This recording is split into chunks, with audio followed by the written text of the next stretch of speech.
ಗೌತಮ್, ಇನ್ನೇನಿದೆ ದೊಡ್ಡದಾಗಿ ಜಿ ಎಂದು ಯಾರಿಗೂ ತಿಳಿಯದಂತೆ ನೀನು ಬಿಡಿಸಿರುವ ಅಂಸದ ಚಿತ್ರದಲ್ಲಿ ಮೂಡಿಸಿದ್ಯಾ. ಅದರ ನಡುವೆ ಚಂದನ ಎಂದು ಎಲ್ಲರಿಗೂ ಕಾಣುವಂತೆ ಬರೆದಿದ್ಯಾ. ನಿನ್ನ ಬುದ್ಧಿವಂತಿಕೆಗೆ ನೀನೇ ಮೆಚ್ಚಿಕೊಳ್ಬೇಕು ಎಂದಿದ್ದ. ಅಂದರೆ ನೀವು ಗಮನಿಸಿದ್ದೀರಾ ಕೇಳಿದಳು. ಒಪ್ಪಿಕೊಂಡ ಮೇಲೆ ಬೇಕೋ ಬೇಡವೋ ಗಮನಿಸಲೇಬೇಕಲ್ವಾ. ಆ ಮಾತಿಗೆ ತಲೆ ಎತ್ತಿ ಒಂದು ಕ್ಷಣ ಅವನ ಕಣ್ಣಲ್ಲಿ ಕಣ್ಣಿಟ್ಟು ನೋಡಿದಳು. ಅವನೇನು ಹೇಳಲಿಲ್ಲ, ಅವಳು ಏನು ಕೇಳಲಿಲ್ಲ. ಮತ್ತಷ್ಟು ತೋಳಿನಲ್ಲಿ ಹುದುಗಿದ್ದಳು. ಹಾಲಿನ ಕುಕ್ಕರ್ ಕೂಗುತ್ತಿದ್ದ ಸದ್ದಿಗೆ ಅವನಿಂದ ಬಿಡಿಸಿಕೊಂಡವಳು ನಾನು ಹೋಗ್ತೀನಿ ಹೇಳಿದ್ದಳು. ಇದನ್ನು ಹೇಳಿ ಹೋಗುವುದಕ್ಕೆ ಬಂದದ? ಮತ್ತೇನು ಕೊಡುವುದು ಇಲ್ವಾ? ಸಾಕಾಗಿಲ್ವಾ? ನೇರವಾಗಿ ಕೇಳುವುದು ತಾನೆ. ಬೊಗಸೆಯಲ್ಲಿ ಮುಖ ಹಿಡಿದು ಪೂರ್ತಿಯಾಗಿ ವಾಲಿದ್ದ. ಕೆಲ ಕ್ಷಣಗಳ ನಂತರ ಬಿಡಿಸಿಕೊಂಡವಳು ಇದಲ್ಲ ನಾನು ಕೇಳಿದ್ದು ಎಂದವಳ ನೋಟು ಟೇಬಲ್ ಮೇಲಿದ್ದ ಕೇಕ್ ಬಾಕ್ಸಿನ ಕಡೆಗಿತ್ತು. ನಾಲಾಯಕ್, ಯಾವಾಗ ಏನು ಕೇಳಬೇಕು ಅನ್ನೋದು ಗೊತ್ತಾಗಲ್ವಾ? ಅದು ಖಾಲಿ, ಪ್ರಕೃತಿ ಖಾಲಿ ಮಾಡಿದ್ದಾಳೆ. ಹೌದಾ, ಸರಿ ಹೋಗ್ತೀನಿ. ತಿರುಗಿ ನಡೆದವಳ ಕೈ ಅವನ ಅಂಗೈಯಲ್ಲಿ ಸೇರಿತು. ಹಾಗೆ ನಿಂತಲ್ಲೇ ತಿರುಗಿ ಏನು ಎನ್ನುವಂತೆ ನೋಡಿದವಳ ಕಣ್ಣುಗಳ ನೋಟ ನೆಲ ಸೇರಿತ್ತು. ಗೌತಮ್ಗೆ ಬಿಟ್ಟು ಕಳಿಸಲಾಗುತ್ತಲೇ ಇಲ್ಲ ಎನ್ನುವ ಅನಿಸಿಕೆ ಪ್ರಬಲವಾದಾಗ ಇಲ್ಲೇ ಇದ್ದು ಬಿಡು ಎಂದಿದ್ದ. ಚಂದನ ಕಣ್ಣರಳಿಸಿ ನೋಡಿದಳು. ಯಾವಾಗಲೂ ಗೆಟ್ ಔಟ್ ಎನ್ನುವ ಪದಗಳನ್ನು ಕೇಳಿದವಳಿಗೆ ಮೊದಲ ಬಾರಿ ಇದ್ದು ಬಿಡು ಎನ್ನುವ ಮಾತು ಕೇಳಿ ಇನ್ನಿಲ್ಲದ ಸಂತಸವಾಗಿತ್ತು. ಕಾಲೇಜ್ಗೆ ಇಂದು ಹೋಗಬೇಕಾಗಿದ್ದುದು ನೆನಪಾಗಿತ್ತು. ಆದರೂ ಮೊದಲ ಬಾರಿ ಅವನಿಂದ ಇಂತಹ ಅನಿಸಿಕೆ ಹೊರ ಹೊಮ್ಮಿದ್ದರಿಂದ ಅವನತ್ತ ಬಂದವಳು ಅವನ ಭುಜಕ್ಕೆ ಹೊರಗಿದ್ದಳು. ಗೌತಮ್ಗೆ ಅವಳ ನಡೆಯಿಂದ ಮತ್ತಷ್ಟು ಪೂರ್ತಿಯಾಗಿ ಆವರಿಸಿಕೊಳ್ಳುವ ಅನಿಸಿಕೆ ಮೂಡಿದಾಗ ಅವಳನ್ನು ತನ್ನಿಂದ ದೂರ ಸರಿಸಿ ಮನೆಗೆ ಹೋಗು ಎಂದಿದ್ದ. ರೂಮಿನಿಂದ ಹೊರಗೆ ಬಂದವಳಿಗೆ ಚಿನ್ನಯ್ಯ ಎದುರಾಗಿದ್ದ. ಯಾವಾಗ ಬಂದದ್ದು ಕೇಳಿದ್ದ. ಸ್ವಲ್ಪ ಹೊತ್ತಾಯಿತು, ಮೆಹಂದಿ ತೋರಿಸಲು ಬಂದಿದ್ದೆ. ಕೈಗಳು ಅವನತ್ತ ಹಿಡಿದಿದ್ದಳು. ಚಿನ್ನಯ್ಯ ಅವಳ ಕೈಯಲ್ಲಿ ಮೂಡಿದ್ದ ಮದರಂಗೆ ಕೆಂಬಣ್ಣ ನೋಡುತ್ತಾ, ಅಂತೂ ನಿನ್ನಿಂದ ಅವನ ಬಾಳಲ್ಲಿ ಬಣ್ಣ ತುಂಬುತ್ತಿದೆ, ಹೀಗೆ ಇದ್ದು ಬಿಡುತ್ತಾನೆ ಎನ್ನುವ ಬೇಸರ ಇತ್ತು ಎಂದುಕೊಂಡವರು ಇಂಥ ಹುಡುಗಿ ಹುರಿಯುವ ಬೆಂಕಿ ಅಂತವನ ಬಳಿಗೆ ಹೇಗೆ ಹೋಗಲು ಇಚ್ಛಿಸ್ತಾಳೆ? ಇವಳ ಮನಸ್ಸಲ್ಲಿ ಏನಿದೆ ಯೋಚಿಸ್ತಾ ನಿಂತರು. ಒಳಗೆ ಬಂದ ಇಂದ್ರಾಣಿ ಅವರು ರಾತ್ರಿ ಗೌತಮ್ ಬೇಗ ಹೊರಡಬೇಕು ಎನ್ನುತ್ತಿದ್ದ. ಹಾಗೆ ನಿಹಾರ್ ಕೂಡ ಬೇಗ ಹೊರಡಬೇಕು ಎನ್ನುತ್ತಿದ್ದ. ತಿಂಡಿ ರೆಡಿಯಾಗಿದೆಯಾ ಎಂದಿದ್ದರು. ಅದೇ ಸಮಯಕ್ಕೆ ಎಲ್ಲರೂ ಹಾಲ್ನಲ್ಲಿ ಬಂದು ಸೇರಿದರು. ಬಂದು ನಿಂತ ನಿಹಾರ್ ನೋಟ ಚಂದನಲ ಕಡೆಯಿಂದ ಅತ್ತ ಇತ್ತ ಸರಿಯಲಿಲ್ಲ. ಪಾವನಿ ಬಳಿ ಬಂದು ಅವಳ ಕೈ ಹಿಡಿದು ನೋಡುತ್ತಾ, ಗೋರಂಟಿ ಬಣ್ಣ ಚೆನ್ನಾಗಿ ಬಂದಿದೆ. ಈ ರೀತಿ ಬಂದರೆ ಏನರ್ಥ ಗೊತ್ತಾ? ನೀನು ಇಷ್ಟಪಡ್ತಿರುವ ಹುಡುಗ ನಿನ್ನ ತುಂಬ ಇಷ್ಟಪಡ್ತಾನೆ ಎಂದು ಅರ್ಥ ಎಂದಿದ್ದಳು. ಗೌತಮ್ ಅವಳ ಕಡೆ ಒಮ್ಮೆ ನೋಡಿ ನೋಡದಂತೆ ನಿಂತ. ಅವಳ ಮಾತಿಗೆ ನಿಹಾರ್, ಹೌದು, ನಾನು ಅವಳನ್ನು ತುಂಬ ಇಷ್ಟಪಡ್ತೇನೆ ಎಂದುಕೊಂಡ. ಟೇಬಲ್ ಮೇಲಿದ್ದ ನ್ಯೂಸ್ ಪೇಪರ್ ಎತ್ತಿಕೊಳ್ಳಲು ಬಾಗಿದ ಗೌತಮ್ ಬೆನ್ಮೇಲೆ ಇದ್ದ ಕಲೆ ನೋಡಿ, ಪಾವನಿ, ಅಣ್ಣ ಏನಿದು ಎಂದಿದ್ದಳು. ಒಮ್ಮೆ ಅವನ ಬೆನ್ನಿನ ಕಡೆ ನೋಡಿದ ಚಂದನ ತನ್ನ ಕೈಗಳ ನೋಡಿಕೊಂಡವಳು. ಸರಿಯಾಗಿ ಕೈ ತೊಳೆಯಲು ನನಗೆ ಏನಾಗಿತ್ತು? ಆತುರಕ್ಕೆ ಅರ್ಧಂಬರ್ಧ ತೊಳೆದು ಬಂದುಬಿಟ್ಟೆ. ಆಗಿರುವ ಕಲೆಗೆ ಇವರು ಬೈದರೆ ಅವಳಾಗಲೇ ಉಗುರು ಕಚ್ಚಲು ಶುರು ಮಾಡಿದಳು. ಶರ್ಟ್ ಸ್ವಲ್ಪ ಮುಂದಕ್ಕೆ ಎಳೆದುಕೊಂಡು ನೋಡಿದ ಗೌತಮ್, ನಾಲಾಯಕ್, ಸರಿಯಾಗಿ ಕೈ ತೊಳೆಯಲು ಏನಾಗಿತ್ತಿವಳಿಗೆ? ಅವಳ ಕಡೆಗೆ ಗುರಾಯಿಸಿ ನೋಡಿದ್ದ. ಚಂದನ ಅದು ಎನ್ನುತ್ತಿದ್ದಂತೆ, ಚೆನ್ನಯ್ಯ, ತೋಟದ ಕಡೆ ಓಡಾಡುವಾಗ ಯಾವುದೋ ಗಿಡದ ಮೇಲೆ ಬಿದ್ದಿರಬೇಕು. ಅಲ್ಲಲ್ಲಿ ಹಸಿರಾಗಿದೆ. ಬಿಸಿ ಬಿಸಿ ಇಡ್ಲಿ ಸಾಂಬಾರ್ ರೆಡಿ ಇದೆ, ಬೇಗ ಬನ್ನಿ ಹೇಳಿ ಡೈನಿಂಗ್ ಟೇಬಲ್ ಕಡೆಗೆ ನಡೆದಿದ್ದರು. ಆಯಾಸಗೊಂಡಂತೆ ಕಾಣುತ್ತಿದ್ದ ಪಾವನಿಯ ಕೈ ಹಿಡಿದ ಗೌತಮ್, ರಮೇಶ್ ಫೋನ್ ಮಾಡಿದ್ನಾ? ಆಯಾಸ ಆದರೆ ಹೇಳು, ಬೇಕಾದರೆ ಆಸ್ಪತ್ರೆಯಲ್ಲಿ ಇರುವ ವ್ಯವಸ್ಥೆ ಮಾಡ್ತೇನೆ. ಹೆಚ್ಚು ಓಡಾಡಬೇಡ. ಪ್ರಕೃತಿಯನ್ನು ಚಿನ್ನಯ್ಯ ತಾತ ನೋಡಿಕೊಳ್ತಾರೆ ಹೇಳಿ ಡೈನಿಂಗ್ ಟೇಬಲ್ವರೆಗೂ ಅವಳ ಕೈ ಹಿಡಿದು ಕರೆತಂದಿದ್ದ. ಅವರಿಬ್ಬರನ್ನು ಹಾಗೇ ನೋಡಿದ ಚೆನ್ನಯ್ಯ, ನಮ್ಮ ಗೌತಮ್ ಚಿಕ್ಕ ಯಜಮಾನರು ಬಸುರಿ ತಂಗಿಯನ್ನು ಇಷ್ಟು ಚೆನ್ನಾಗಿ ನೋಡಿಕೊಳ್ಬೇಕಾದ್ರೆ ಇನ್ನು ತನ್ನ ಹೆಂಡತಿಗೆ ತಿಂಗಳು ತುಂಬಿದಾಗ ಹೇಗೆ ನೋಡಿಕೊಳ್ಬೋದು ಎಂದಿದ್ದರು. ಒಂದೊಂದು ಮಾತಿಗೆ ಇಬ್ಬರಲ್ಲೂ ರೋಮಾಂಚನವೆನಿಸಿತು. ನೋಟಗಳು ಕೆಳೆತಿದ್ದವು. ಇದ್ದಕ್ಕಿದ್ದಂತೆ ಕೆಂಪಾದವಳ ನೋಡಿ ನಿಹಾರ್, ಎಷ್ಟು ಮುದ್ದಾಗಿದ್ದಾಳೆ. ಮೊದಲು ಅವಳ ಮನೆಯ ವಿಳಾಸ ತಿಳಿದುಕೊಳ್ಳಬೇಕು ಎಂದುಕೊಂಡ. ಮಹೇಂದ್ರ ಅವರು, ಇವತ್ತು ಯಾಕೋ ಬೇಗ ಹಸಿವಾಗ್ತಿದೆ, ಬೇಗ ಬೇಗ ಬಡಿಸಿ ಬಿಡು ಚಿನ್ನಯ್ಯ, ಹೇಗೋ ಎಲ್ಲರೂ ಸೇರಿದ್ದಾರೆ ಎಂದಿದ್ದರು. ಇಂದ್ರಾಣಿ ಅವರು ಅವಳ ಕೈ ಹಿಡಿದು, ನೀನು ಇಲ್ಲೇ ತಿಂಡಿ ತಿಂದು ಹೋಗು ಎಂದಿದ್ದರು.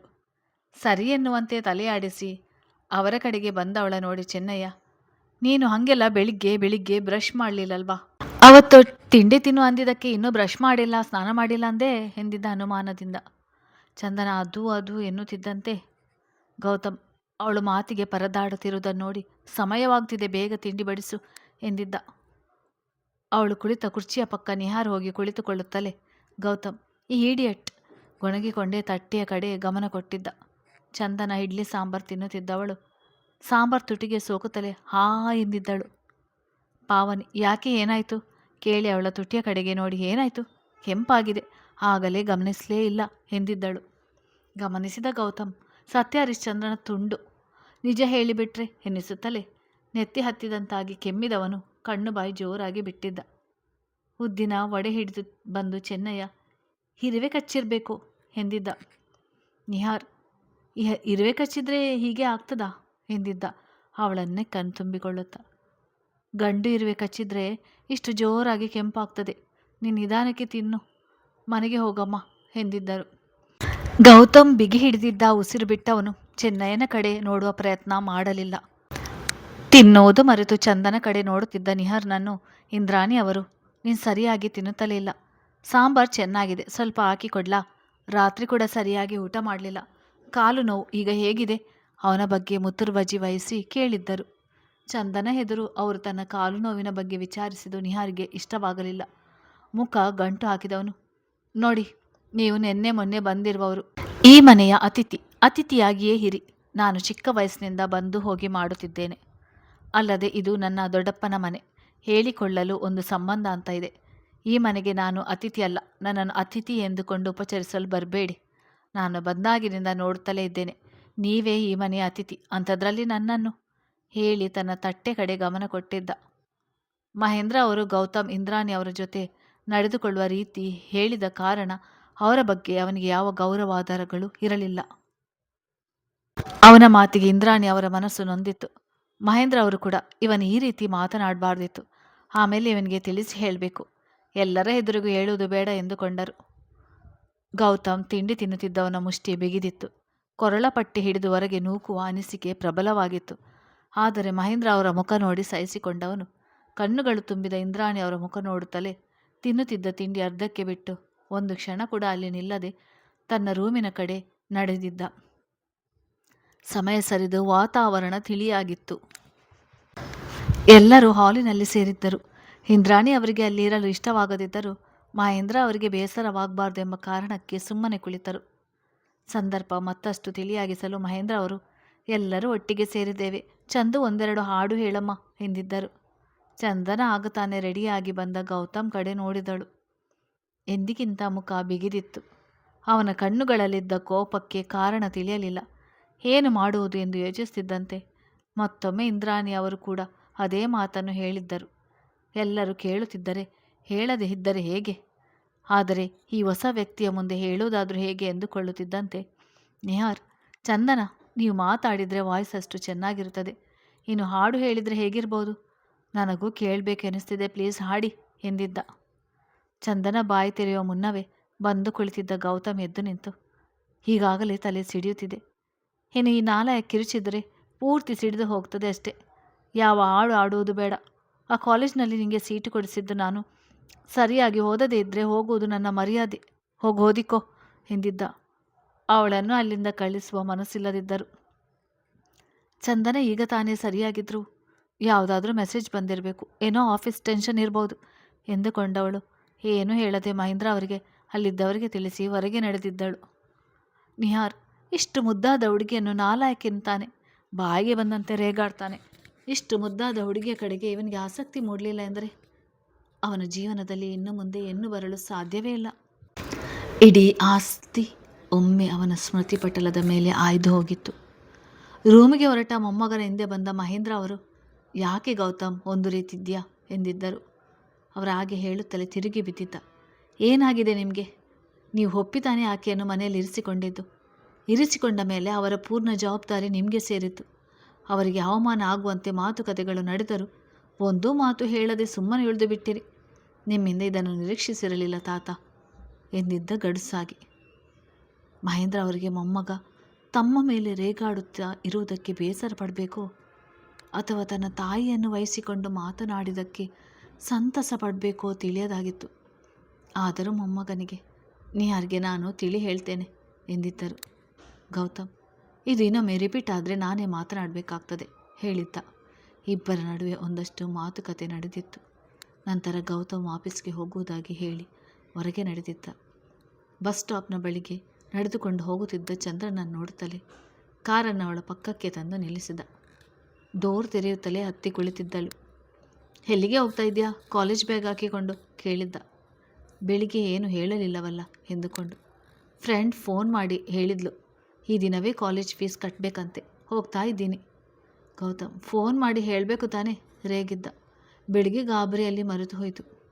ಸರಿ, ಈಗಲಾದರೂ ಹೇಳಬೇಕು ತಾನೆ, ಅದೆಲ್ಲ ನಿನ್ನ ತಲೆಗೆ ಎಲ್ಲಿ ಹೊಳೆಯುತ್ತೆ? ಹೇಳೋಣ ಎಂದುಕೊಂಡೆ, ನಿಮಗೆ ಕೆಲಸ ಇರ್ಬೋದೆನಿಸಿ ಸುಮ್ಮನಾದೆ. ನಾಲಾಯಕ್, ನೀನು ನನ್ನ ಬಗ್ಗೆ ಅಷ್ಟೆಲ್ಲ ಯೋಚಿಸಬೇಡ. ನಿನ್ನ ವಿಷಯ ಏನಿದ್ರೂ ಫೋನ್ ಮಾಡಿ ತಿಳಿಸು. ಸರಿ ಎನ್ನುವಂತೆ ತಲೆಯಾಡಿಸಿದವಳ ನೋಡಿದ. ಬೆಳಗಿನ ಸುಂದರ ಕ್ಷಣಗಳ ನೆನಪಾಗಿತ್ತು. ಉನ್ಮತ್ತನಂತೆ ತಾನು ವರ್ತಿಸಿದ ರೀತಿಗೆ ಕ್ಷಣ ಬೇಸರವಾದರೂ ಕಳೆದ ಕ್ಷಣದ ಮಧುರಾನುಭೂತಿ ಇನ್ನೂ ಹಸಿಯಾಗಿಯೇ ಇದೆ ಎನಿಸಿತು. ಕೈ ಚಾಚಿ ಅವಳ ಕೈ ಹಿಡಿದುಕೊಂಡಿದ್ದ. ಚಂದನ ಮನದಲ್ಲಿ ಯಾಕೆ ಎನಿಸಿದಾಗ ಏನು ಎನ್ನುವಂತೆ ಅವನ ಕಡೆ ನೋಡಿದಳು. ತುಂಬ ನೋವಾಯ್ತಾ ಕೇಳಿದ್ದ. ಮೊದಲ ಬಾರಿ ತೀರಾ ಮೃದು ದನಿಯಲ್ಲಿ ಮಾತನಾಡಿಸಿದ. ಅರ್ಥವಾಗದೆ ಯಾವುದಕ್ಕೆ ಎಂದು ಕೇಳಿದಳು. ಮರುಕ್ಷಣವೇ ಈಡಿಯಟ್ ಎಂದು ರೇಗಿದ್ದ. ಒಂದು ಕ್ಷಣ ಇದ್ದಾಗ ಇನ್ನೊಂದು ಕ್ಷಣ ಇರೋದಿಲ್ಲ ಯಾಕೆ ಯೋಚಿಸ್ತಾ ಕುಳಿತಳು. ಕಾಲೇಜಿನ ಸಮೀಪದಲ್ಲಿ ಕಾರು ನಿಲ್ಲಿಸಿದ್ದ. ಇನ್ನೂ ಹಿಡಿದಿದ್ದ ಕೈ ಮೃದುವಾಗಿ ತುಟಿಯೊತ್ತಿದ್ದ. ಚಂದನ ಮೂಡಿದ ಮಂದಹಾಸ ಅವನೆದುರು ತೋರಲಿಚ್ಛಿಸದೆ ಕಾರಿನಿಂದ ಹೊರಗೆ ನೋಡುವ ಪ್ರಯತ್ನ ಮಾಡಿದ್ದಳು. ಗೌತಮ್ ಬಂದಿರುವ ಕೆಲಸ ಮುಗಿದ ಮೇಲೆ ಮೆಸೇಜ್ ಮಾಡು, ಬಂದು ಹೊರಗಡೆ ಕರೆದುಕೊಂಡು ಹೋಗ್ತೇನೆ ಎಂದಿದ್ದ. ಎಲ್ಲಿಗೆ ಕೇಳಬೇಕೆಂದೆನಿಸಿದರೂ ಕೇಳದೆ ಸರಿ ಎನ್ನುವಂತೆ ತಲೆಯಾಡಿಸಿದಳು. ಆಮೇಲೆ ಅಡಿಗೆ ಹುಷಾರು ಹೇಳಿ ಕೈ ಬಿಟ್ಟಿದ್ದ. ಚಂದನ ಬಂದಿದ್ದ ಗೆಳತಿಯ ಜೊತೆ ಸೇರಿ ಕಾಲೇಜಿನ ಪರೀಕ್ಷೆಯ ಶುಲ್ಕ ಕಟ್ಟಬೇಕಾಗಿತ್ತು. ವಿದ್ಯಾ, ಹೇಗೋ ಅಪರೂಪಕ್ಕೆ ಸಿಕ್ಕಿದ್ಯಾ, ಹೊರಗಡೆ ಎಲ್ಲಾದರೂ ಹೋಗಿ ಬರೋಣ ಎಂದಿದ್ದಳು. ಚಂದನ, ನಾನು ಕೂಡ ಹೊರಗಡೆ ಹೋಗ್ತಾ ಇದ್ದೀನಿ ಎಂದಿದ್ದಳು. ವಿದ್ಯಾ, ಹೌದಾ, ನಿಮ್ಮಕ್ಕನ ಜೊತೆಯಾ ಎಂದುಕೊಂಡೇ ಅವಳು ಕಾಲೇಜ್ ಬ್ಯಾಗ್ ತೆರೆದವಳು ತನಗೆ ಬೇಕಾಗಿದ್ದ ನೋಟ್ಸ್ಗಾಗಿ ತಡಕಾಡಿದಳು. ಕೈಗೆ ಸಿಕ್ಕ ಅರ್ಧ ಖಾಲಿಯಾಗಿದ್ದ ಚಾಕ್ಲೇಟ್ ಬಾರ್ ನೋಡ್ತಾ, ಏನಿದು, ಯಾರು ಕೊಟ್ಟಿದ್ದು ಇಷ್ಟು ದೊಡ್ಡದು ಎಂದಿದ್ದಳು. ಆಗ ಚಂದನ, ಅವರು ಅಂದು ಕೊಟ್ಟಿದ್ದು ಮೆಲ್ಲಗೆ ಹೇಳಿದಳು. ವಿದ್ಯಾ, ಅವರು ಅಂದರೆ ಯಾರು? ಯಾವ ದಿನ? ವ್ಯಾಲೆಂಟೈನ್ಸ್ ಡೇ ದಿನವೇ ಅಂದಿದ್ದಳು. ಹೌದು ಎನ್ನುವಂತೆ ತಲೆಯಾಡಿಸಿದವಳ ನೋಡಿ, ನಾನು ಏನೋ ಅಂದುಕೊಂಡಿದ್ದೆ ನಿನ್ನ. ಅದಿರಲಿ, ಆ ಹುಡುಗ ಯಾರು ತಾನೇ ಯೋಚಿಸಿದವಳು. ಕಾಲೇಜ್ನಲ್ಲಂತೂ ಯಾರೂ ಅಲ್ಲ ಅಂದರೆ ನಿನ್ನ ಕಾರಿನಲ್ಲಿ ಕರೆದುಕೊಂಡು ಬರ್ತಾರಲ್ಲ, ಏನವರ ಹೆಸರು? ಗೋವಿಂದ ಅಲ್ಲಲ್ಲ, ಗೌತಮ್ ತಾನೇ ಎಂದಿದ್ದಳು. ಹೌದು ಎನ್ನುವಂತೆ ತಲೆ ಆಡಿಸಿದ ಚಂದ್ರನನ್ನು ನೋಡಿ ತಲೆ ಮೇಲೆ ಕೈ ಹೊತ್ತವಳು. ಏನೇ ಹೇಳ್ತಾ ಇದೆಯಾ? ಆ ವ್ಯಕ್ತಿಯ ಮುಖದಲ್ಲಿ ಹುಡುಕಿಕೊಂಡರೂ ಸಾಸಿವೆಯಷ್ಟು ನಗು ಸಿಗೋದಿಲ್ಲ ಅಂಥ ವ್ಯಕ್ತಿ ನಿನ್ನ. ಮುಂದಕ್ಕೆ ಯೋಚಿಸದಾಗಿದ್ದಳು. ಕೊನೆಗೆ ಮನಸ್ಸು ತಡೆಯದೆ, ಅದು ಸರಿ, ಹೇಗೆ ಕೊಟ್ಟರು, ಏನಾದರೂ ಹೇಳಿದ್ರಾ ಎಂದಿದ್ದಳು. ಚಂದನ, ಅವತ್ತು ರಾತ್ರಿ ರೂಮಿನಿಂದ ಹೊರಗೆ ಹೋಗುವ ಸಮಯದಲ್ಲಿ ಕೊಟ್ಟಿದ್ದು ಮೆಲ್ಲಗೆ ಹೇಳಿದ್ದಳು. ವಿದ್ಯಾಗೆ ಆ ಕ್ಷಣ ತನ್ನ ಮತ್ತೊಬ್ಬ ಗೆಳತಿ ಜೀವನದಲ್ಲಿ ನಡೆದ ಘಟನೆ ನೆನಪಿಗೆ ಬಂದು, ಏನು, ಅವರ ರೂಮಿಗೆ ಒಬ್ಬಳೇ ಹೋಗಿ ಬರ್ತೀಯಾ? ಹುಷಾರ್ ಕಣೆ, ಕಾಲೇಜ್ಗೆ ಮಗು ಎತ್ತಿಕೊಂಡು ಬಂದರೆ ಚೆನ್ನಾಗಿರಲ್ಲ ಹೇಳಿ ತನ್ನ ಮನೆ ರೂಟ್ನ ಬಸ್ ಬಂದ ಕಾರಣ ನಡೆದಿದ್ದಳು.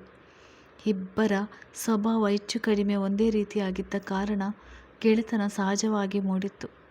ಗೆಳತಿಯ ಮಾತು ನಿಧಾನಕ್ಕೆ ಅರ್ಥವಾದಾಗ ಚಂದನ ಉಗುರು ಕಚ್ಚಲು ಶುರು ಮಾಡಿ ಬಂದ ಮೆಸೇಜ್ ನೋಡಿದಳು. ಅಲ್ಲೇ ಇರು, ಇನ್ನು 5 ನಿಮಿಷ ಬರ್ತೀನಿ ಎಂದಿತ್ತು.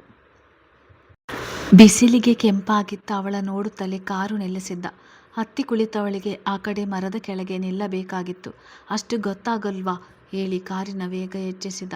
ಅದು ನಾನು ಯಾವಾಗಲೂ ಇಲ್ಲೇ ಅಲ್ವಾ ನಿಲ್ಲೋದು, ಅದಕ್ಕೆ ನಿಂತೆ. ಅಲ್ಲಿ ನಿಂತರೆ ನಿಮಗೆ ಗೊತ್ತಾಗದೇ ಇದ್ದರೆ ಅನಿಸಿತ್ತು. ಅದಕ್ಕೆ ನಿನ್ನ ಈ ಡ್ರೆಸ್ ಕೋಡ್ ಇದೆಯಲ್ಲ, ಎಷ್ಟು ಹುಡುಗಿಯರ ನಡುವೆ ಇದ್ದರೂ ಗುರುತಿಸ್ಬೋದು. ಸಾಲದಕ್ಕೆ ನನಗೆ ಕಣ್ಣು ಚೆನ್ನಾಗಿಯೇ ಕಾಣಿಸ್ತದೆ ಅಸಹನೆಯಿಂದ ಹೇಳಿದ್ದ. ಮುಖ ಗಮನಿಸಿದವಳು, ಯಾಕೆ ಒಂದು ರೀತಿ ಇದ್ದೀರಾ? ನಿಮಗೆ ಏನಾದರೂ ಕೆಲಸ ಇದ್ದರೆ ಕೇಳಬೇಕಾಗಿತ್ತು. ನಾನು ಬಸ್ನಲ್ಲೇ ಹೋಗ್ತಿದ್ದೆ. ಕೆಲಸ ಇದೆ, ನಿನ್ನ ಮನೆಯ ಬಳಿ ಬಿಟ್ಟು ಹೋಗ್ತೀನಿ. ನಿಹಾರ್ ಆಕೆಯ ಬಗ್ಗೆ ಹಾಗೆ ಮಾತಾಡಿದ್ದು ಸಹಿಸಿಕೊಳ್ಳಲಾಗುತ್ತಿಲ್ಲ.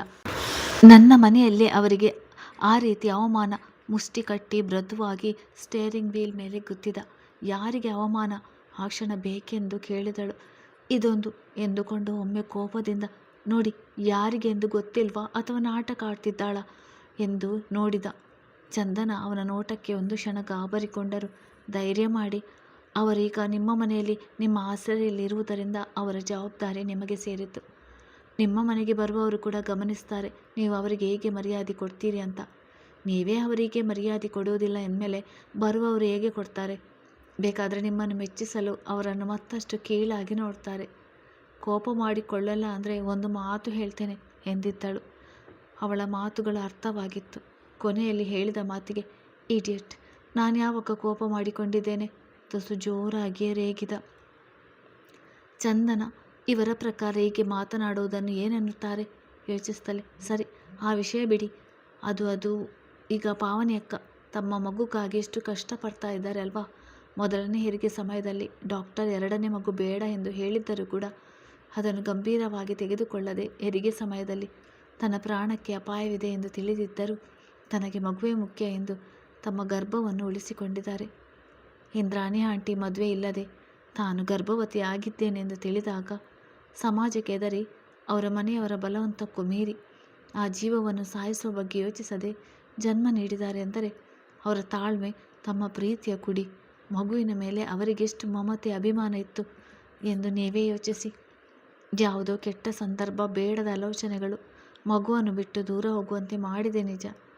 ಆದರೆ ಅವರು ದೂರ ಆದ ನಂತರ ಕೂಡ ಮತ್ತೊಬ್ಬರನ್ನು ಮದುವೆಯಾಗಿ ಮಕ್ಕಳು, ಸಂಸಾರದಿಂದ ಸುಖವಾಗಿ ಜೀವನ ನಡೆಸಲಿಲ್ಲ. ಅವರ ಬದುಕಿಗೆ ಪ್ರಸಾದ್ ಶರ್ಮಾ ಅಂಕಲ್ ಒಬ್ಬರೇ ಸಂಗಾತಿಯಾಗಿ ಉಳಿದು ಬಿಟ್ಟಿದ್ದರು. ಜೊತೆಗೆ ಇರದೇ ಇದ್ದರೂ ಕೂಡ ತುಂಬ ವರ್ಷಗಳಿಂದ ನಿಮ್ಮ ಬಳಿಗೆ ಬರಬೇಕು ಎಂದರು. ಧೈರ್ಯ ಸಾಲದೆ ಒಂಟಿಯಾಗಿ ಉಳಿದಿದ್ದವರು ಕೊನೆಗೂ ಧೈರ್ಯ ಮಾಡಿ ಬಂದಿದ್ದಾರೆ ಎಂದರೆ ಅವರಿಗೆ ಬದುಕಲು ಹಣ, ಆಸ್ತಿ, ಅನುಕೂಲ ಎಲ್ಲ ಇಲ್ಲ ಎಂದಲ್ಲ, 10 ಜನರನ್ನು ಸಾಕುವ ಯೋಗ್ಯತೆ ಇದೆ ಅವರಿಗೆ. ನಿಮಗೋಸ್ಕರ ನಿಮ್ಮ ನೆರಳಿಗೆ ಬಂದಿದ್ದಾರೆ. ಅವರಿಗೆ ಬೇಕಾಗಿರುವುದು ನಿಮ್ಮಿಂದ ಒಂದು ಕರೆ. ನೋಡಿ, ಮುಂದಕ್ಕೆ ಹೇಳಬೇಕಾಗಿದ್ದ ಮಾತುಗಳು ಅವನ ಕಣ್ಣಿನ ನೋಟಕ್ಕೆ ತಡವರಿಸಿ ಸುಮ್ಮನಾಗಿದ್ದಳು. ಗೌತಮ್ಗೆ ಅವಳು ಹೇಳಿದ ಒಂದೊಂದು ಮಾತುಗಳ ಅರ್ಥವಾಗಿತ್ತು. ಅವನ ಆ ದೃಷ್ಟಿಕೋನದಿಂದ ಎಂದೂ ಯೋಚಿಸಿರಲಿಲ್ಲ. ಹೌದು, ನಾನು ಎಷ್ಟೇ ಆದರೂ ಬೇಡದ ಮಗು ತೆಗೆಸಿಬಿಡಬಹುದಿತ್ತು. ಜೀವ ಕೊಟ್ಟಿದ್ದು ಯಾಕೆ? ಸ್ಟೇರಿಂಗ್ ವೀಲನ್ನು ಬಿಗಿಯಾಗಿ ಹಿಡಿದಿದ್ದ. ಚಂದನ ಅವನನ್ನು ನೋಡದೆ ಬೇರೆ ಕಡೆ ನೋಡುತ್ತಾ, ನಮ್ಮ ಅಮ್ಮ ಹೇಳ್ತಾ ಇರ್ತಾರೆ, ಹೆರಿಗೆ ಎನ್ನುವುದು ಹೆಣ್ಣಿಗೆ ಪುನರ್ಜನ್ಮ ಇದ್ದಂತೆ. ಸ್ವಲ್ಪ ಹೆಚ್ಚು ಕಡಿಮೆ ಆದರೂ ಪ್ರಾಣಕ್ಕೆ ಅಪಾಯ ಎನ್ನುತ್ತಿದ್ದರು. ಆಗಿನ ಕಾಲದಲ್ಲಿ ಆಸ್ಪತ್ರೆಗಳಲ್ಲಿ ಈಗಿನ ಕಾಲದಲ್ಲಿ ಇರುವಷ್ಟು ಒಳ್ಳೆಯ ವ್ಯವಸ್ಥೆ ಇರಲಿಲ್ಲ. ಆಕೆಯೇನು ಅವಿದ್ಯಾವಂತರಲ್ಲ, ತಿಳುವಳಿಕೆ ಇದ್ದವರು. ಎಲ್ಲ ತಿಳಿದಿದ್ದೆ ನಿಮಗೆ ಜನ್ಮ ನೀಡಿತ್ತು. ನೀವು ಹೇಗೆ ಕೇಳವೊಂದು ಹೇಳಬಾರದ ಮಾತುಗಳನ್ನು ಕೇಳುತ್ತಾ ಬಾಲ್ಯದಿಂದ ಬೆಳೆದ ರೀತಿ. ಅವರು ಕೂಡ ಮದುವೆ ಇಲ್ಲದೆ ಮಗುವನ್ನು ಎತ್ತಿದ್ದಕ್ಕೆ ತುಂಬ ಮಾತುಗಳನ್ನು ಕೇಳಿರುತ್ತಾರೆ. ನಿಮಗಿಂತ ಹೆಚ್ಚಾಗಿ ನೋವು ಅನುಭವಿಸಿರುತ್ತಾರೆ. ಒಮ್ಮೊಮ್ಮೆ ತಪ್ಪಾಗುವುದು ಸಹಜ. ಒಮ್ಮೆ ಕ್ಷಮಿಸಿಬಿಟ್ಟರೆ ಕಳೆದುಕೊಳ್ಳುವುದಾದರೂ ಏನು? ಪಡೆದುಕೊಳ್ಳುವುದು ರಾಶಿ ಇರುವಾಗ ಹೇಳಿದವಳು ಇನ್ನು ಹೆಚ್ಚು ಮಾತನಾಡಿದರೆ ಯಾವಾಗ ತಿರುಗಿ ಬೈತಾರೋ, ಇನ್ನು ಸುಮ್ಮನಾಗಿ ಬಿಡಬೇಕು ಎಂದುಕೊಂಡವಳು ಮೌನದ ಮೊರೆ ಹೋಗಿದ್ದಳು. ಅವಳು ಹೇಳಿದ ಮಾತುಗಳೆಲ್ಲ ಸ್ಮೃತಿಪಟಲದಲ್ಲಿ ಹಾದು ಹೋಗುತ್ತಿದ್ದವು. ಹೆರಿಗೆ ಎನ್ನುವುದು ಹೆಣ್ಣಿಗೆ ಪುನರ್ಜನ್ಮ ಎನ್ನುವ ಸಾಲು ಅವನ ಮನದಲ್ಲಿ ಅಚ್ಚಳಿಯದೆ ನಿಂತಿತು. ತನ್ನತ್ತ ದೀನವಾಗಿ ನೋಡುವ ಇಂದ್ರಾಣಿಯವರ ನೋಟ ನೆನಪಾದಾಗ ಹೇಳಲು ಸಾಧ್ಯವಾದ ನೋವಿನಿಂದ ತಳಮಳಿಸಿ ಹೋಗಿದ್ದ. ಕೇಕ್ ಹೌಸ್ ಅನ್ನುವ ಕಡೆ ಕಾರು ನಿಂತಾಗ ಮುಖ ಅರಳಿದರೂ ಅವನ ಗಂಭೀರವಾಗಿದ್ದ ಮುಖ ನೋಡಿ ಪರವಾಗಿಲ್ಲ, ಹೀಗೇನೂ ಬೇಡ ಎಂದಿದ್ದಳು. ಸುಮ್ಮನೆ ನಡಿ ಎಂದವನು ಅವಳ ಇಷ್ಟದ ಕೇಕ್ ಆರ್ಡರ್ ಮಾಡಿದ. ಕೇಕ್ ಮುಟ್ಟದೆ ಹಾಗೆ ಕುಳಿತವಳ ನೋಡಿ ನಾನು ಹೀಗೆ ಇರುವುದಕ್ಕೆ ಇವಳಿಗೂ ಬೇಸರ ಆಗ್ತಿರ್ಬೋದೆನಿಸಿ ಆದಷ್ಟು ಸಮಾಧಾನವಾಗಿ ಒಂದೆರಡು ಮಾತಾಡಿದ್ದ. ಅವಳ ಸನಿಹದಲ್ಲಿ ತನ್ನಲ್ಲಿ ಮೂಡುವ ತೃಪ್ತ ಭಾವ ಅರಿವಾದಾಗ ರೆಸ್ಟೋರೆಂಟ್ನಿಂದ ಹೊರಗೆ ಬರುತ್ತಲೇ ಹೊರಗಡೆ ಹೋಗೋಣ ಎಂದಿದ್ದ. ಹಿಂದವರ ಮನಸ್ಥಿತಿ ಸರಿಯಿಲ್ಲ ಎಂದುಕೊಂಡ. ಏನು ಮಾತನಾಡದೆ ಕುಳಿತಿದ್ದಳು. ಕಾರು ಊರ ಹೊರಗಿನ ಹಾದಿ ಹಿಡಿದಿತ್ತು. ಕಾರು ಒಂದೆಡೆ ನಿಂತಾಗ ಇಳಿದು ಬಾ ಎಂದಿದ್ದ. ಚಿಕ್ಕ ವಯಸ್ಸಿನಲ್ಲಿ ಮಹೇಂದ್ರ ಅವರ ಜೊತೆ ಬರುತ್ತಿದ್ದದ್ದು ನೆನಪಾಗಿತ್ತು. ಒಂದಷ್ಟು ಮೆಟ್ಟಿಲುಗಳು ಹತ್ತಿದರೆ ವಿಶಾಲವಾದ ಆವರಣದ ಪಾರ್ಕ್ ಸಿಗುತ್ತದೆ. ಹಾಗೆಲ್ಲ ಮಕ್ಕಳ ಜೊತೆ ಓಡಾಡುತ್ತಿದ್ದ ಅವರ ತಾಯಿಯಂದಿರ ನೋಡಿ ತನ್ನ ಬಗ್ಗೆ ತಾನೇ ಅಸಮಾಧಾನ ಪಟ್ಟುಕೊಳ್ಳುತ್ತಿದ್ದ. ಅದರ ಅರಿವಾದ ಮಹೇಂದ್ರ ಅವನು ಕೇಳುತ್ತಿದ್ದ ಪ್ರಶ್ನೆಗಳಿಗೆ ಉತ್ತರ ಕೊಡಲಾರದೆ ಅವನನ್ನು ಅಲ್ಲಿಗೆ ಕರೆದುಕೊಂಡು ಬರುವುದೇ ಬಿಟ್ಟು ಬಿಟ್ಟರು. ಎಲ್ಲ ಮೆಟ್ಟಿಲುಗಳ ಒಂದೇ ಉಸಿರಿಗೆ ಹತ್ತಿ ಮೇಲಿನಿಂದ ಮೊದಲ ಮೆಟ್ಟಿಲಲ್ಲಿ ಕುಳಿತಿದ್ದ. ಅವನಷ್ಟು ಬೇಗ ಬೇಗ ಹತ್ತಿ ಬರಲಾಗದೆ ನಿಧಾನಕ್ಕೆ ಬಂದ ಚಂದನ ಸ್ವಲ್ಪ ಜಾಗ ಬಿಟ್ಟು ಪಕ್ಕಕ್ಕೆ ಕುಳಿತಿದ್ದಳು. ಸುತ್ತಲೂ ಗಮನಿಸುವಂತೆ ನೋಡುತ್ತಿದ್ದವನ ನೋಡಿ, ಈ ಜಾಗ ಅಂದರೆ ನಿಮಗೆ ಇಷ್ಟನಾ ಕೇಳಿದಳು. ಗೌತಮ್, ಹೌದು, ಒಂದಷ್ಟು ಬೇಡದ ನೆನಪುಗಳು ಉಳಿದುಕೊಂಡು ಬಿಟ್ಟಿದೆ. ಅವಳತ್ತ ನೋಡಿದ. ತನ್ನ ನೋವು ಅವಳ ಮುಖದಲ್ಲಿ ಪ್ರತಿಫಲಿಸಿದಾಗ ನನಗಾಗಿ ಮಿಡಿಯುವ ಜೀವ ಎನಿಸಿತು. ಇಷ್ಟು ದಿನ ಬೇಡ ಎಂದುಕೊಂಡ ಸಂಬಂಧ ಬಲವಂತವಾಗಿ ಅವನನ್ನು ತನ್ನ ಕಡೆಗೆ ಸೆಳೆದುಕೊಳ್ಳುತ್ತಿತ್ತು. ಅದರ ಅರಿವಾಗಿ ಇದರಿಂದ ಹೊರಬರಲಾರದಷ್ಟು ದುರ್ಬಲ ಮನಸ್ಸಿನವನೇ ನಾನು ಎನಿಸುತ್ತಲೇ ತನ್ನ ತಂದೆಯ ಕೊನೆಯ ಕ್ಷಣಗಳ ನೆನಪು ಮೂಡಿ ಬಂದಿತು. ಅಂತರಾತ್ಮ ಘಟನೆಗಳನ್ನು ನೆನಪಿಸಿ ಸಾಕ್ಷಿಯ ಜೊತೆ ಪ್ರಶ್ನಿಸಿದಂತೆ ಎನಿಸಿದಾಗ ಅವಳನ್ನು ಒರಟಾಗಿ ಸರಿಸಿ, ಒಂದು ನಿಮಿಷ, ನನ್ನ ಕಣ್ಮುಂದೆ ನಿಲ್ಬೇಡ, ಗೆಟ್ ಔಟ್ ಕಿರಿಚಿದಂತೆ ಕೂಗಿದ. ಜೋರಾಗಿ ಕಿರಿಚಿದ ಅವನ ಈ ರೀತಿಗೆ ಬೆಚ್ಚಿ ಎದ್ದು ನಿಂತ ಚಂದನ ಅವನ ಮನಸ್ಸಿನಲ್ಲಿ ಆಗುತ್ತಿರುವ ದ್ವಂದ್ವ ಅರಿತವಳು. ಇನ್ನು ಇಲ್ಲಿದ್ದು ಇವರಿಗೆ ಇನ್ನೂ ಹೆಚ್ಚು ನೋವು ಕೊಡುವುದು ಬೇಡ ಎನಿಸಿ ಜಾರಿದ ಕಣ್ಣೀರು ತೊಡೆದು ಮೆಟ್ಟಿಲು ಇಳಿದಿದ್ದಳು. ಒಂದೊಂದು ಮೆಟ್ಟಿಲು ಇಳಿದು ಹೋಗುತ್ತಿದ್ದವಳ ನೋಡಿ ಅವನ ಮುಖದಲ್ಲಿ ವ್ಯಂಗ್ಯ ನಗು ಮೂಡಿತು. ನನ್ನ ಅನಿಸಿಕೆಯನ್ನು ಒಂದು ಕ್ಷಣ ಸಹಿಸಿಕೊಳ್ಳದವಳು ಇನ್ನು ಹೊರಟು ಹೋಗಲಿ ಬಿಡು, ಇನ್ನೆಂದು ಹಿಂತಿರುಗಿ ಬರುವುದು ಬೇಡ. ಹೋಗುತ್ತಿದ್ದವಳ ನೋಡುತ್ತಾ ಅವಳನ್ನು ಕೂಗದೆ ಕುಳಿತ. ಹೋಗಿ ಬಿಡಲಿ ಎಂದುಕೊಂಡು ಒಂದೊಂದು ಮೆಟ್ಟಿಲು ಇಳಿಯುತ್ತಿದ್ದರೂ ಚಂದನಗೆ ಗೌತಮ್ನಿಂದ ಶಾಶ್ವತವಾಗಿ ದೂರ ಆದಂಥ ಅನಿಸಿಕೆ. ಕೊನೆ ಮೆಟ್ಟಿಲಿನಲ್ಲಿ ಹೆಜ್ಜೆಗಳು ತಡೆದಲ್ಲಿ ನಿಂತಿದ್ದಳು. ಮತ್ತೆ ಮೆಲ್ಲಗೆ ತಿರುಗಿ ಬಂದವಳು. ನನಗೆ ಹೀಗೆಲ್ಲ ಹೇಳೋದ್ರಿಂದ ನಿಮಗೆ ಸಮಾಧಾನ ಆಗುತ್ತೆ ಅಂದರೆ ಹೇಳಿ ಕೇಳ್ತೀನಿ. ನಮ್ಮ ಅಪ್ಪ ಒಂದೊಂದು ಬಾರಿ ನಮ್ಮ ಅಮ್ಮನ ಮೇಲೆ ಕಾರಣವಿಲ್ಲದೆ ತುಂಬ ರೇಗಾಡಿ ಬಿಡುತ್ತಿದ್ದರು. ನನಗೆ ಅರ್ಥವಾಗದೆ ಹೇಳಿದೆ ಅಮ್ಮನ ಬಳಿ, ಯಾಕೆ ಹೀಗೆ ಎಂದು. ಅದಕ್ಕೆ ಅಮ್ಮ ನಗುತ್ತಲೇ, ಏನೋ ಅವರ ಮನಸ್ಸಿಗೆ ಬೇಸರ ಆಗಿರಬೇಕು, ಬೇರೆಯವರ ಹತ್ತಿರ ತೋರಿಸಲಾದೀತೆ. ನಮ್ಮವರ ಮುಂದೆ ಹೀಗೆ ತೋರಿಸಿಕೊಂಡರೆ ಮನಸ್ಸು ಹಗುರವಾಗುತ್ತದೆ. ಆಮೇಲೆ ಅವರೇ ಮರುದಿನ ಮಲ್ಲಿಗೆ ಹೂವಿಡಿದು ಬಂದು, ನೋಡು ಏನೋ ಬೇಜಾರಾಗಿ ರೇಗಾಡಿಬಿಟ್ಟೆ, ಮನಸ್ಸಿಗೆ ಹಾಕಿಕೊಳ್ಬೇಡ ಎನ್ನುತ್ತಾರೆ ಎಂದು ಹೇಳುತ್ತಿದ್ದರು. ಈ ಕೋಪ ನೀವು ಹೊರಗಿನವರ ಬಳಿ ತೋರಿಸುವುದಿಲ್ಲ, ನಮ್ಮವರ ಬಳಿ ತಾನೆ ಹೀಗೆಲ್ಲ ನಡೆದುಕೊಳ್ಳಲು ಸಾಧ್ಯ. ಈ ಬಾರಿ ಅವನ ಸನಿಹಕ್ಕೆ ಕುಳಿತಿದ್ದಳು. ಅವಳತ್ತ ತಿರುಗಿ ಕಣ್ಣು ತುಂಬಿಕೊಳ್ಳುವಂತೆ ನೋಡಿ, ನನ್ನ ಅನಿಸಿಕೆ ತಪ್ಪಾಗಿಸಿಬಿಟ್ಟೆ ಹೇಳಿ ಅವಳ ಕೈ ಹಿಡಿದು ಹಣೆಗೆ ಒತ್ತಿಕೊಂಡವನು, ನನಗೆ ಯಾರೂ ಬೇಡ, ಒಬ್ಬನೇ ಇರಬೇಕೆನಿಸ್ತದೆ. ಯಾಕೆಂದರೆ ಅದೇ ಸತ್ಯ, ನಾನೊಬ್ಬನೇ ಶಾಶ್ವತ, ಎಲ್ಲ ಬಿಟ್ಟು ಹೋಗೋವ್ರೆ, ನನಗೆ ಯಾರೂ ಬೇಡ ಎನಿಸಿಬಿಡುತ್ತದೆ ಎಂದಿದ್ದ. ಚಂದನಗೆ ಅಂಥ ಮಾತಿಗಾಗಲಿ ಅವಳ ಕಣ್ಣುಗಳು ತುಂಬಿತ್ತು. ನಾನೇನು ಮಾಡಿದ್ದೇನೆ ಎಂದಳು. ಎಲ್ಲರೂ ಬಿಟ್ಟು ಹೋಗುವವರೆ ಎಂದು ಹೇಳುತ್ತೀರಾ? ಜೊತೆಯಲ್ಲಿ ಉಳಿಸಿಕೊಳ್ಳಲು ನೀವು ಪ್ರಯತ್ನ ಪಡುವುದಿಲ್ವಾ? ಸಂಬಂಧ ಉಳಿಯಲು ಎರಡು ಕಡೆಯ ಸಹಕಾರವೂ ಬೇಕು. ನನ್ನೊಬ್ಬಳ ಕೈಯಲ್ಲಿ ಆಗೋಲ್ಲ. ಸಂದರ್ಭ ಬಂದಾಗ ನೀವು ನಿಮ್ಮ ಬಿಗುಮಾನ ಮೌನ ಬಿಟ್ಟು ಮಾತನಾಡಲೇಬೇಕು ಹೇಳಿದ ಅವಳ ಕಣ್ಣುಗಳು ಸಂದರ್ಭ ನೆನಪಾಗಿ ತುಂಬಿದವು. ಅವನ ಹಿಡಿತದಲ್ಲಿದ್ದ ಅವಳ ಕೈ ನವಿರಾಗಿ ನಡುಗಿತು. ನೋಡಿದವನಿಗೆ ಅರ್ಥವಾಗಿತ್ತು. ಬರಸೆಳೆದು ತೋಳಲ್ಲಿ ತುಂಬಿಕೊಂಡಿದ್ದ. ಇಂದ್ರಾಣಿ ಅವರಿಗೆ ಗೌತಮ್ ನಡೆಯಲ್ಲಿ ಬದಲಾವಣೆ ಆಗಿರುವಂತೆ ತೋರುತ್ತಿತ್ತು. ಹಾಗೆಲ್ಲ ಅದು ತಮ್ಮ ಭ್ರಮೆ ಎಂದುಕೊಂಡು ಬಿಡುತ್ತಿದ್ದರು. ಸಂಜೆ ದೀಪಾಂಜಲಿಗೆ ಬಂದ ಚಂದನನ್ನು ನೋಡಿ, ಪಾವನಿ, ಅದೆಷ್ಟು ಮುದ್ದಾಗಿ ಕಾಣಿಸ್ತಾ ಇದೆಯಾ ಗೊತ್ತಾ? ಲಂಗ ದಾವಣಿ ನಿನಗೆ ತುಂಬ ಚೆನ್ನಾಗಿ ಹೊಂದಿಕೆ ಆಗುತ್ತದೆ. ಅದೆಷ್ಟು ಜೊತೆ ಇದೆ ನಿನ್ನ ಬಳಿ? ಏನಿಂದು ವಿಶೇಷ ಅಲಂಕಾರ? ಒಂದೇ ಸಲ ಎಲ್ಲ ಪ್ರಶ್ನೆ ಕೇಳಿದ್ದಳು. ಚಂದನ ಕೈಯಲ್ಲಿದ್ದ ಡಬ್ಬಿ ಅವರ ಮುಂದೆ ಹಿಡಿದು, ದೊಡ್ಡಮ್ಮ ಆರಕ್ಕೆ ಹೊತ್ತಿದ್ದಾರೆ. ಮಿತ್ರ ಅಕ್ಕನ ಮದುವೆ ಬಗ್ಗೆ ದೇವಸ್ಥಾನಕ್ಕೆ ಹೋಗಿ ಬಂದದ್ದು. ಹೋಗಿ ಪ್ರಸಾದ ಕೊಟ್ಟು ಬರಲು ಹೇಳಿದ್ದಳು. ಇಂದ್ರಾಣಿ ಅವರು ಪದ್ಮ ಹೇಳುತ್ತಿರುತ್ತಾರೆ. ಅವರಿಗೆ ನಿನ್ನನ್ನು ಲಂಗದಾವಣಿಯಲ್ಲಿ ನೋಡಲು ಇಷ್ಟವಂತೆ. ನಮಗೂ ಕೂಡ ಪ್ರಸಾದ ಚೆನ್ನಯ್ಯನ ಕೈಗೆ ಕೊಟ್ಟು ಬಿಡು, ನಾವು ವಾಕ್ ಹೋಗಿ ಬರ್ತೇವೆ ಹೇಳಿ ಪ್ರಕೃತಿಯ ಕೈ ಹಿಡಿದು ಮುಂದೆ ನಡೆದಿದ್ದರು. ಒಳಗೆ ಬಂದ ಚಂದನ ನೋಟ ಹರಿದದ್ದು ಗೌತಮ ಕೋಣೆಯ ಕಡೆಗೆ. ಅವಳ ಗೆಜ್ಜೆ ಸದ್ದಿಗೆ ಬಂದ ಚೆನ್ನಯ್ಯ ಏನೋ ಸಮಾಚಾರ ಎಂದಾಗ ಬಂದ ಕಾರಣ ಹೇಳಿದಳು. ಒಂದಿರುವ ಅರಿವಾಗಿ ಹೊರಗೆ ಬಂದ ಗೌತಮ್ ಗುರಾಯಿಸುವಂತೆ ನೋಡಿದ್ದ. ಜಾನಿ ಜೋರಾಗಿ ಬೊಗಳುತ್ತಿದ್ದ ಸದ್ದು ಕೇಳಿದ ಚೆನ್ನಯ್ಯ, ಅದೇನು ನೋಡಿ ಬರ್ತೇನೆ. ಚಂದನ, ಅಡುಗೆ ಮನೆಯಲ್ಲಿ ಹುಣಸೆ ಹಣ್ಣು ನೆನೆ ಹಾಕಿದ್ದೇನೆ, ಪುಳಿಯೋಗರೆ ಗೊಜ್ಜಿಗೆ ಸೋಸಿ ತೆಗೆದಿಡು, ಕೊಯ್ದುಕೊಂಡಿದ್ದೇನೆ, ಮುಟ್ಟಿದರೆ ಸಾಕು ಉರಿಯುತ್ತದೆ ಹೇಳಿ ಹೊರಗೆ ನಡೆದಿದ್ದರು. ಅಡುಗೆ ಮನೆಗೆ ಬಂದ ಚಂದನ ದೊಡ್ಡಮ್ಮ ಬೇಗ ಬರುವಂತೆ ಹೇಳಿದ ಕಾರಣ ಚೆನ್ನಯ್ಯ ಹೇಳಿದ ಕೆಲಸದ ಕಡೆ ಗಮನ ಕೊಡಲು ನೋಡಿದ್ದಳು. ಹಿಂದೆ ಬಂದಿದ್ದ ಗೌತಮ್ ಅವಳನ್ನು ಬಳಸಿದ್ದ. ಇತ್ತೀಚೆಗೆ ಕೈಗೆ ಸಿಗುತ್ತಲೇ ಇಲ್ಲ, ದೂರವಾಗುತ್ತಿದ್ದಾಳೆ ಎನ್ನುವ ಭಾವನೆ ಅವನದು. ಕಾರಣ ನಿಹಾರ್ ಎಂದು ತಿಳಿದಿತ್ತು. ಕಳೆದ ಬಾರಿ ಬಂದಾಗ ಹೆಚ್ಚಾಗಿ ಅವನ ಕೋಣೆಯಲ್ಲಿ ಉಳಿಯುತ್ತಿದ್ದವನು ಈ ಬಾರಿ ಎಲ್ಲರ ಜೊತೆಗಿದ್ದ ಸಮಯದಲ್ಲಿ ತಾನು ಎಲ್ಲರ ಜೊತೆ ಸೇರುತ್ತಿದ್ದ. ಬರಿದಾದ ನಡುವಿನ ಮೇಲಿನ ಹೊರಟ ಸ್ಪರ್ಶಕ್ಕೆ ಮೊದಲು ಕಂಗಳು ಹರಳಿದರು. ನಂತರ ತಂತಾನೆ ರೆಪ್ಪೆಗಳು ಬಾಗಿದ್ದವು. ನಿಂತಿದ್ದ ಅವಳ ರೀತಿಗೆ ಮತ್ತಷ್ಟು ಪರವಶಗೊಂಡಿದ್ದ. ಕಿವಿಯಲ್ಲಿದ್ದ ಚುಮ್ಕಿ ಆಕರ್ಷಕನೆನಿಸಿದಾಗ ಮೆಲ್ಲಗೆ ಬೆರಳಲ್ಲಿ ತೀಡಿ ಕಿವಿಯ ಹಂಚಿಗೆ ಮುತ್ತಿಟ್ಟಿದ್ದ. ನಿಧಾನಕ್ಕೆ ಕೆಂಪೇರುತ್ತಿದ್ದವಳನ್ನು ಸೋಜಿಗೆ ಎನ್ನುವಂತೆ ನೋಡುತ್ತಾ ಮುಖದ ತುಂಬೆಲ್ಲ ನಿಧಾನಕ್ಕೆ ಹಸ್ತೆಯಿಂದ ಗಮನಿಸ್ತಾ ಮುತ್ತಿಡುತ್ತಿದ್ದ. ಅವನ ನಡೆಗೆ ಅವನ ಬೆನ್ನ ಮೇಲೆ ಬಳಸಿದ್ದ ಅವಳ ಕೈಗಳ ಬಿಗಿತ ಮತ್ತಷ್ಟು ಹೆಚ್ಚಾಗುತ್ತಿತ್ತು. ನಡುವಿನಿಂದ ಕೊಂಚ ಮೇಲ್ಭಾಗಕ್ಕೆ ಕೈ ಸರಿಯುತ್ತಿದ್ದಂತೆ ಎಚ್ಚೆತ್ತು ವಾಸ್ತವಕ್ಕೆ ಬಂದ ಚಂದನ ಕೊಸರಾಟ ಶುರು ಮಾಡಿದಳು. ಯಾಕೆ, ಏನಾಯಿತು? ಮುದ್ದಿಸುತ್ತಲೇ ಕೇಳಿದ್ದ. ನನಗಲ್ಲ, ನಿಮಗೆ ಏನೋ ಆಗಿದೆ, ಧೈರ್ಯ ಮಾಡಿ ಹೇಳಿದಳು. ನೀನು ಇನ್ನೊಂದ್ಸಲ ಈ ಫ್ಯಾನ್ಸಿ ಡ್ರೆಸ್ ಹಾಕಿಕೊಳ್ಬೇಡ. ಮತ್ತೆ ಅವತ್ತು ಪರ್ಮಿಷನ್ ಕೊಟ್ಟಿದ್ರೆ. ನಾಲಾಯಕ್, ಹೇಳಿದಷ್ಟು ಕೇಳು. ಎಲ್ಲರೆದುರು ಹಾಕಿಕೊಂಡು ಓಡಾಡಬೇಡ. ಅಂದರೆ ಹೊರಗಡೆ ಓಡಾಡಲು ಹೋಗಬೇಡ, ನನ್ನೆದುರು ಮಾತ್ರ ಹಾಕಿಕೊ. ಸರಿ, ಈಗ ಹೋಗ್ಲಾ? ಏನೋ ಆತುರ. ನೀವು ದಿನದಂತೆ ಇಲ್ಲ. ಮಗುನ ಕಾಲೇಜ್ಗೆ ಎತ್ತಿಕೊಂಡು ಹೋದರೆ ಚೆನ್ನಾಗಿರೋಲ್ಲ.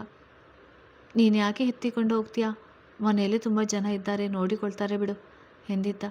ಕೊರಳ ನುಣುಪನ್ನು ಹೆಬ್ಬೆರಳಿನಲ್ಲಿ ಸೋಕುತ್ತಿದ್ದವನು ಕೆಲ ನಿಮಿಷಗಳ ಹಿಂದೆ ಪಾವನಿಯ ಮಗು ಬಗ್ಗೆ ಮಾತಾಡಿತು ಮನಸ್ಸಲ್ಲಿದ್ದ ಕಾರಣ ಪಾವನಿಯ ಮಗುವಿನ ಬಗ್ಗೆ ಮಾತನಾಡುತ್ತಿದ್ದಾಳೆ ಎಂದುಕೊಂಡಿದ್ದ. ಅವನ ಮಾತಿಗೆ ಕಣ್ಣರಳಿಸಿ ಉಗುಳು ನುಂಗಿದವಳು.